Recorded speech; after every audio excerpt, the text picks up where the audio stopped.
Hello दोस्तों, कैसे हैं आप सब। आशा करता हूँ आप सब बहुत अच्छे होंगे। और आज का हमारा शीर्षक है बहू जैसा प्यार।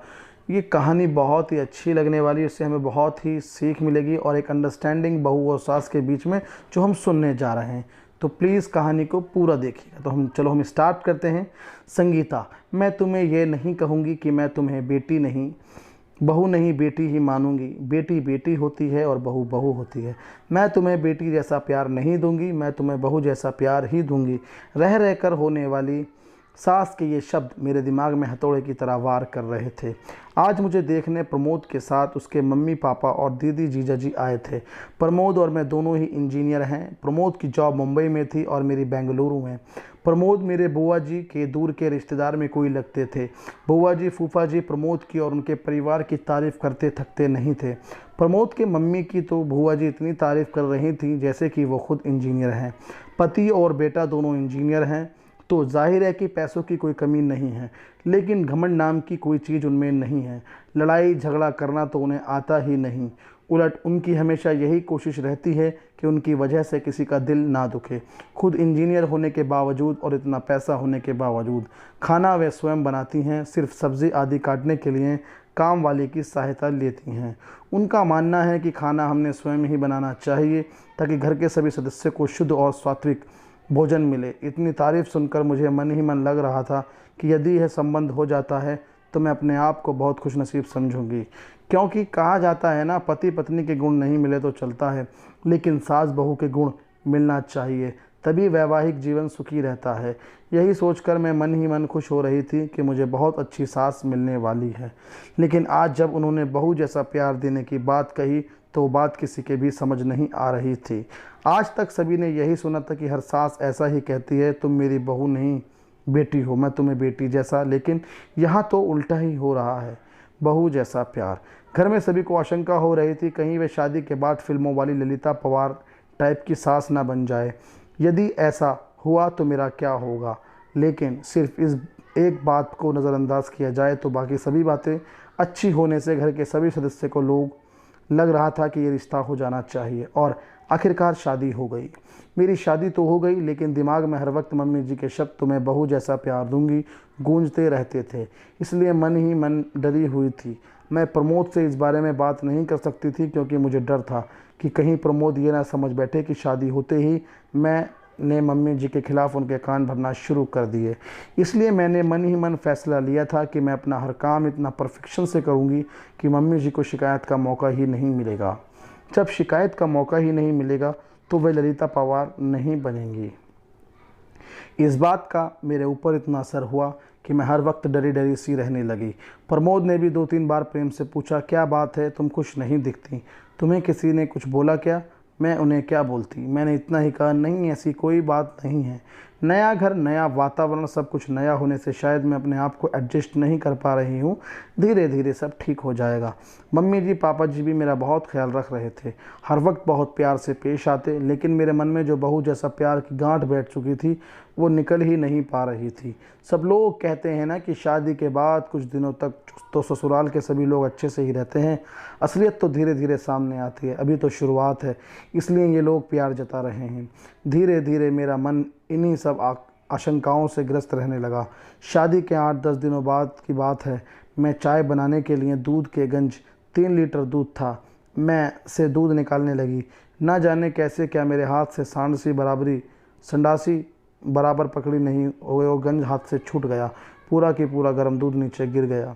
मैं इतना ज़्यादा डर गई कि पूछो मत। कहा तो मैं सोच रही थी कि मैं हर काम पूरी परफेक्शन से करूंगी, और कहाँ ये दूध। उसमें भी ख़ास बात यह थी कि दूध वाला दिन में सिर्फ एक बार सुबह ही दूध लाता था।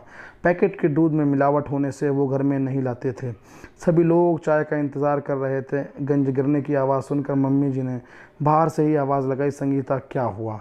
मैं तो इतनी ज़्यादा डर गई थी कि मेरे मुंह से आवाज़ ही नहीं निकली। तब मम्मी जी खुद किचन में आई। मम्मी जी को सामने देखकर मैं डर के मारे कांपने लगी। मुझे लगा कि अब वह ज़रूर ललिता पवार बन जाएंगी, क्योंकि अब कल सुबह तक किसी को भी चाय नसीब नहीं होने वाली और सभी को चाय पीने की आदत है। मम्मी जी ने गिरे दूध की तरफ देखा और मेरी तरफ देखा और मैं बम फटने का इंतज़ार करने लगी। बस अब फटा बम, अब फटा। लेकिन ये क्या, बम तो फुसका निकला। मम्मी जी मेरे पास आई और बोली, कोई बात नहीं है संगीता, तुम इतनी डर क्यों रही हो, तुमने कोई जानबूझकर थोड़ी ही गिराया है दूध, हो जाता है कभी कभी, कोई बात नहीं। तुम, लेकिन मम्मी जी अब चाय कौन से दूध से बनेगी, दूध वाला तो कल आएगा, मैं अभी पैकेट का दूध बुला लेती हूँ। लेकिन आप ही है ना, कहा था कि अपने यहाँ पैकेट का दूध नहीं लाते। लाते तो नहीं है, लेकिन सभी को चाय को एक तरह का नशा है, हो गया है, तो चाय के बिना तो नहीं रहेंगे, इसलिए इमरजेंसी में एक आध बार चल जाता है पैकेट का दूध। हम लोग ऑफिस में चाय पीते हैं ना, वहाँ कौन से दूध का उपयोग किया गया है क्या हमें पता चलता है। ऑफिस में हमारी मजबूरी, लेकिन घर में जहाँ तक संभव हो शरीर के दृष्टिकोण से जो अच्छा रहता है वो करना चाहिए। इसलिए अपन पैकेट का दूध नहीं लेते, लेकिन एक आध बार में कुछ नहीं होता, रोज़ रोज़ थोड़े ही दूध गिर जाएगा, अब तुम रिलैक्स हो जाओ। मैं मन मन में सोचा, मैं फिजूल ही डर रही थी, मम्मी जी तो कितने अच्छे से, लेकिन दूसरे ही पल सहेली की बात याद आ गई। और सच चोचले शादी की शुरुआत में ही होते हैं, आगे आगे देखना होता है। कि ये बात याद आते ही फिर से मन में वही डर सहमा सहमा। दो एक बार और इसी तरह की छोटी छोटी गलतियाँ हुई, लेकिन तभी मम्मी जी ने मुझे प्यार से ही समझाया। 4-5 महीने बाद की बात है, सभी को पालक पनीर की सब्ज़ी बहुत पसंद थी। आज रविवार की सबकी छुट्टी होने पालक पनीर की सब्जी बनाने का तय किया। सब लोग खाना खाने बैठे तो जैसे ही इन्होंने पहला कौर मुंह में लिया तो बहुत बुरा मुंह बनाया और एक घूंट पानी पीकर बोले कि आज सब्जी में नमक डाला है, ज़्यादा है, नमक में सब्जी डाली है, आज डबल नमक है सब्जी में, मुझे काटो तो खून नहीं है भगवान। अब मम्मी जी भी अपना वो रूप प्यार दिखाएंगी। तेरी मम्मी ने यही सिखाया है, पढ़ लिख कर नौकरी कर रही है, इसका ये मतलब नहीं कि तुम्हें सब्जी बनाना नहीं आना चाहिए। तुम्हारी माँ ने तो कहा था कि मेरी बेटी को सब आता है, फिर ये क्या है। मैं ये सब सोच रही थी कि इतने मम्मी जी ने मुझे ज़ोर से झंझोड़ा। क्या हुआ, तुम काँप क्यों रही हो, रो क्यों रही हो। कुछ नहीं, वो सब्जी मम्मी जी, सॉरी ना, मालूम आज कैसे क्या नमक डबल हो गया। अब सब लोग खाना कैसे खाएंगे, फूल गोभी की सब्ज़ी, दाल चटनी और अचार है ना खा लेंगे तो घबरा मत, लेकिन आगे की सब्जी मैंने बर वक्त ख्याल रखना। दोपहर में जब मैं और मेरी मम्मी जी अकेले थे तब वो बोली, शादी हुई है तभी से मैं देख रही हूँ कि तुम फ्री नहीं लग रही हो, ऐसा लगता है कि कहीं खोई सी डरी डरी सी लगती हो। क्या बात है, ये तुम मुझे नहीं बताओगी तो इस समस्या का समाधान कैसे निकाल पाएंगे। ये तुम्हारी मम्मी नहीं है, लेकिन मैं तो हूँ ना। तुम मुझसे अपने मन की हर बात कर सकती हो। इनके प्रेम से बोलने के लिए अपने आप को रोक नहीं पाई और रोने लगी। उन्होंने मुझे अपनी बाहों में भर लिया। बात क्या बात मम्मी जी, अब आप मुझे देखने आई थी तो आपने कहा था ना कि हाँ हाँ कहा था, तो बहू जैसा भी प्यार होता है क्या। बहू की छोटी सी गलती पर भी उसने इतना प्रताड़ित किया गया कि मानो उससे बहुत बड़ा गुनाह हो गया हो। इसलिए मुझे लगता है कि आप मेरी छोटी सी गलती पर भी महाभारत रचेंगे, इनके खिलाफ भड़काएंगी। इसी सोच के चलते हर वक्त डरती रहती हूँ, मुझे इससे कोई गलती नहीं होनी चाहिए, मुझ पर नाराज़ होने का आपको कोई मौका नहीं मिलना चाहिए। सच बताऊँ तो आज तक मुझे से जो भी गलतियाँ हुई हैं वो इसी घबराहट के चलते हुई। लेकिन मेरी एक बात समझ में नहीं आई, बहू जैसा प्यार करूँगी ऐसा कहने पर भी आपने आज तक अपना सासूपन नहीं दिखाया और मुझे डांटा भी नहीं। फिर आपने ऐसा क्यों कहा था कि आप बहू जैसा प्यार करेंगी। अरे पगली, मुझे नहीं पता था कि तू मेरी साधी सी बात को इतने दिल पे लगा लेगी। एक बात बता दूं, क्या तभी तूने किसी अपनी बेटी से ये कहते हुए सुना है कि वो बहू जैसा प्यार करेगी। नहीं ना, जब हम बेटी को बहू जैसा प्यार नहीं करते तो बहू को बेटी जैसा प्यार क्यों करते हैं। इसका तो यही मतलब हुआ ना कि हम बेटी को ज़्यादा महत्व देते हैं, बेटी को ज़्यादा प्यार करते हैं। इसलिए बहू से कहते हैं कि तुझे बेटी बनाएंगे, तुझे बेटी जैसा प्यार देंगे। हम लोग बेटी को ज़्यादा महत्व देते हैं। इसलिए यदि हम बेटा और बेटी दोनों को समान समझते हैं, बेटी जैसा प्यार नहीं देते, तो मेरी नज़र में जिस तरह बेटी का अपना अलग अस्तित्व है उसी तरह बहू का भी अपना अलग अस्तित्व है। मैं कहूँ कि बेटी को किसी मामले में भी कम नहीं समझती। इसलिए मैंने कहा था कि तुम्हें बेटी जैसा नहीं बहुत ज़्यादा प्यार दूंगी। मुझे क्या पता था कि तू इतना गलत मतलब लगा लेगी। चल अब आंसू पहुँच, नहीं तो मैं सचमुच में फिल्मों वाली ललिता पवार बन जाऊँगी। उन्होंने ये बात इस अंदाज में कही, हंसते हंसते हम दोनों का बुरा हाल हो गया।